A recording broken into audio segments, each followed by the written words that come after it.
If ni when me tell Star Juliet, uma bebe 2024, vo shi la mo wa. O se ni meri eva ena, ona viuji, do yagba lovi me yo to wo wa bi ma. A kebe dominion. A mi yo pa ne pa ou, nena tian. When me tana. Iyan lema, when me tana mommy. These are the people. No ya go against me on social media where evi me ma wi ti mi aya san ye zeri ya gbegbe mewa. Evi ni mu juru na sister. Ya ve e god e mu juru na e ya fe avio ewu wa. When me tana ovi me na do va wo wa. O ye de traumatized do fear na no ya pego sisi na avio si yo hun. It's not okay. Na ya avio si yo hun. When me tana je. I can't when me la dans les social media. On a raté au tabo oui. De n'a que dossier de mettre des bébés là dire. On doit so oui mes problèmes. Mais maintenant on a problème avec lui mais topi maintenant so wo wa. I can't we o kon e ya fi of God. E ya ma fi of God. E ya bébé wa. That woman was calling into IK's platform. The media and asu. This boy go against me. E mani me ma we mi ro ba.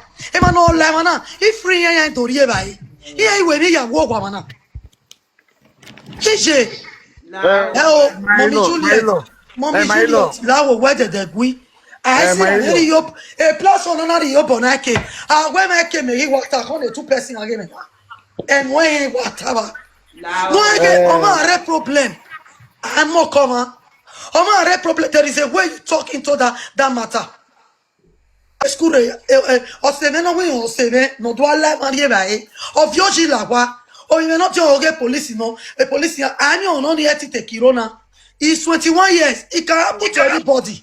And you're honey Yakiro. And have you see your home? I can't go to Mino Iladia. Oh, I was a man at Bogi Mewa. Ah, where do we not do you upon Uwe? He when me pass through. The both your honey after you see your home. Where if you man where a man we prank so man more popularity very only. When Star Juliet, when my lady on our go. But when you talk, why are walking when you are baby? But one even of you a point a latter, every blessed day. You might get a weather. Wasunu, Yawa boy.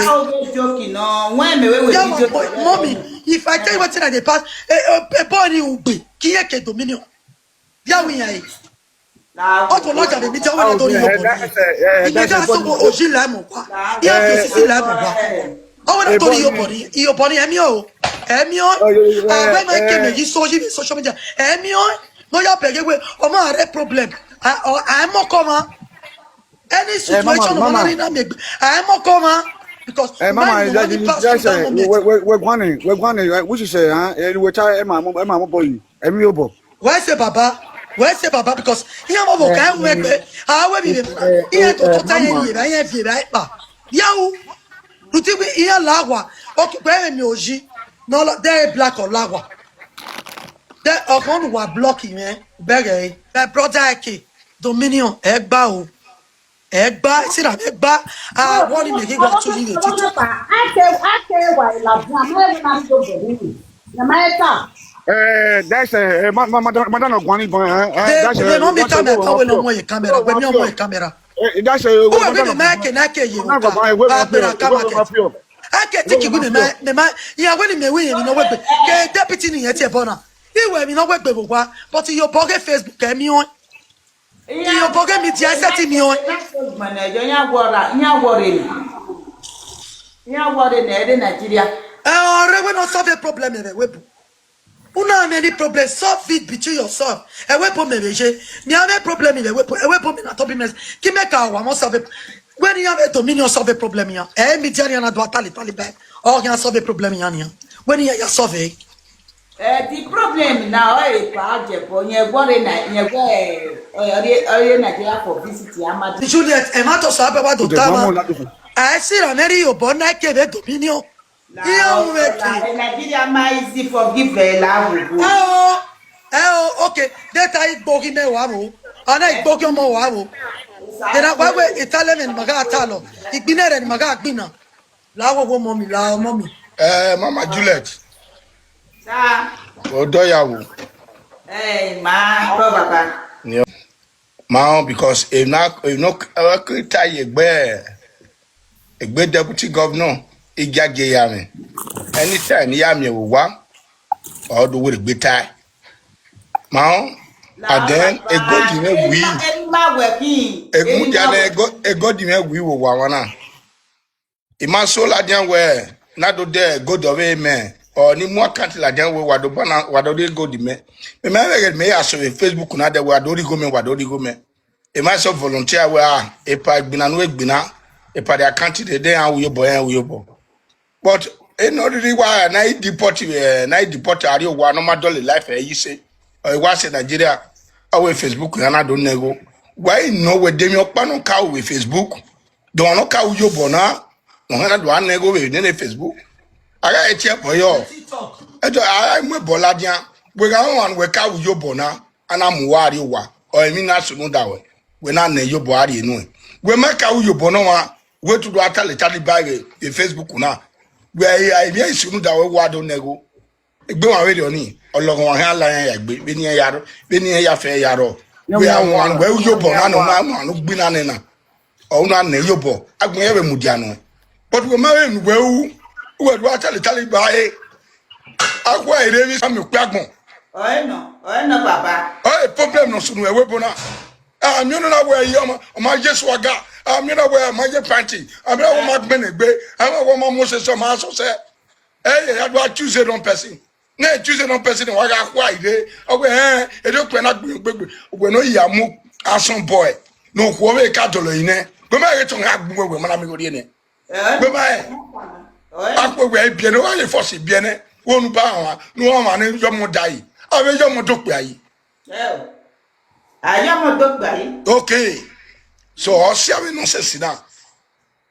Where get about that yakele muyari wa my because I don't judge anybody. Though Salopapa kind de amuyari wa de mamuyari wa. Here a very live video. I'm you and here a wala dia or yenche bonona. Can you one year like Caribbean? I did a gualiane. You wala dia so ante bonoma. Eh? Though okay, o one wearing Yahweh Patima or ha. Oka bumi ade epa yin bumede o ona lo ye waga edegbe imagi ohun po awopon we mi ya fe no ro wana edo ya bumere ejonu sage kan we mi daddy ni ade a edo be ya ade okay dem ni gi we was don was ya chebo ni achebo ni o we down because e boni e mani bun camion ne la we sunu da mani where he no sunu that person stop Mudiane, my brother Mudiane. Game no sunu. Edi ado vie gold. E gold ni ado vie. En wana right to nada. E gold no. Kame kwa me why ya ado vie. Atula jam we do depa on we do vie gold. En we a okuona. Oga wo kele avie gold ni. La we avie gold ni de. I won ten I won say what. That the boy go Facebook. En when I vie ji la wa na ya vie gold. Baba when Emani Bumare they believe when Baba moko awe a prank ni ma. So see maybe on your see na we ka we mata. Damn it, I'm here police watching wa. Go Danny ge. Ije mi bisa. Na ma police watching wa. Ye police watching wa. Na di bobo gi ya. Yana ya leg bine. Ona ya leg bine. Our social media ni are defending here. Where wo gata where the bobo re. Uri bobo re. Ayo. I'm one at international thief. International thief. I'm a judge. Mambe de unta where awi ko yore na ne wadi manata. Na karane ye kagbe bank ne ije mele se kagbe bank ugbo ba eje kan we na ugbo ba eje kan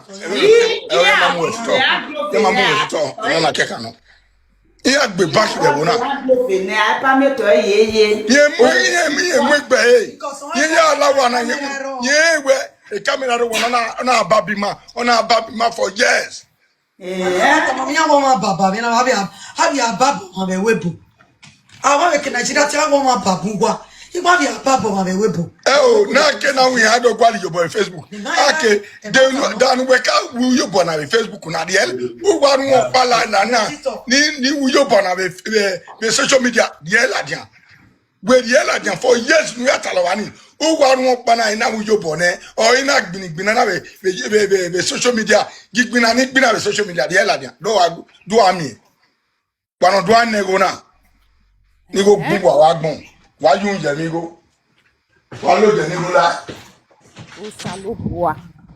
Come on me, if man, by Ivanarine.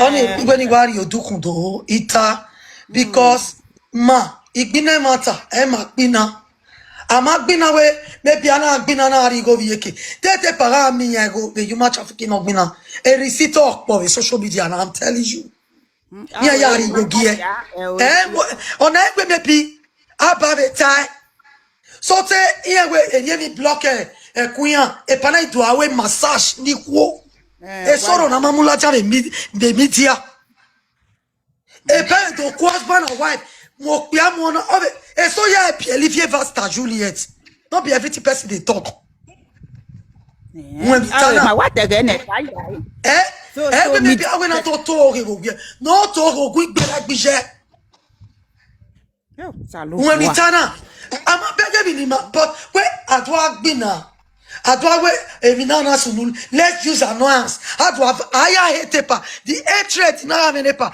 in fridge be kan ya we go agbalo wi oma omo nu yare we gion we give me drink in fridge mama what did mama cook we go agbalo bojo talk